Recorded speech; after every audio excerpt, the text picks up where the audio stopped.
Ikan Napoleon merupakan anggota yang paling besar dari famili Labridae yang memiliki ukuran maksimum lebih dari 2 meter dan bobot sekitar 160 kg.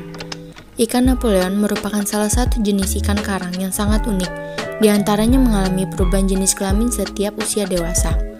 Warnanya mengalami perubahan seiring bertambahnya umur. Ketika ia dewasa, sangat dikenali karena memiliki ciri yang spesifik seperti bibir yang tebal, benjolan pada dahi di atas mata, yang membesar saat bertambah umur, serta memiliki gurat di atas dan di bawah mata. Ikan ini memiliki sepasang gigi yang tajam dan menonjol keluar dari bibir. Ikan Napoleon yang masih gelondongan memiliki warna terang dengan garis-garis gelap yang melintang, sama di bawah matanya. Anakan yang beranjak besar memiliki warna hijau terang. Ketika dewasa, memiliki warna kehijauan yang degradasinya hijau terang ke gelap. Napoleon yang masuk usia tua antara hijau ke biru pastel, dan tubuhnya jauh lebih besar. Aspek biologi, ikan Napoleon termasuk ikan berumur panjang dengan pola reproduksi tertunda dan umur betina matang gonad berkisar antara umur 5-7 tahun. Pertama kali matang gonad berukuran 35 cm. Ikan Napoleon berpijah secara berpasangan yaitu 2-5 pasangan, maupun kelompok dan agregasi. Setelah pembuahan, telur ikan Napoleon akan menyebar di bawah arus dan menetas menjadi larva plankton. Ikan Napoleon tergolong predator dan pemakan segalanya, atau fortunis, yaitu ikan-ikan kecil yang hidup di dasar laut, seperti kekerangan, aneka kepiting, bulu babi, bintang laut, dan belut laut. Aspek ekologi, ikan Napoleon diketahui menyebar pada wilayah terumbu karang antara perairan Samudra Hindia bagian barat sampai wilayah Indo-Pasifik. Berdasarkan catatan SIIP ICE, Napoleon dikatakan berada dalam 48 wilayah jurisdiksi, negara, dan teritori. Indonesia termasuk negara yang paling dominan sebagai wilayah penyebaran ikan Napoleon di dunia, dan dia termasuk mendapat tekanan dari penangkapan berlebih atau yang disebut overfishing. Napoleon memiliki 2 habitat yang berbeda sesuai fase usianya.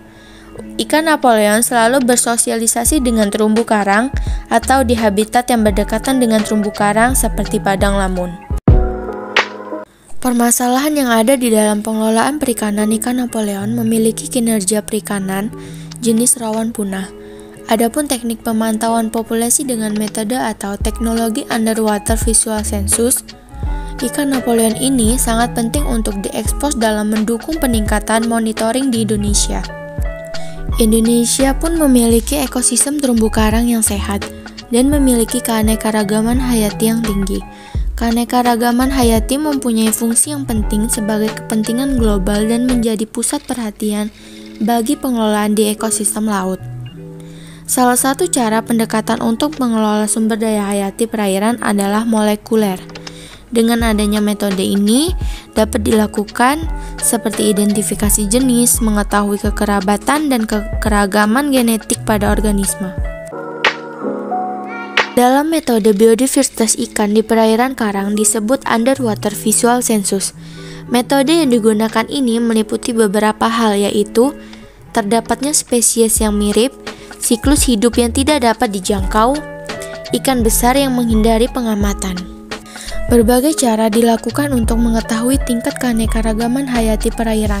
Adapun cara yang harus dilakukan yaitu yang pertama adalah DNA mitokondria.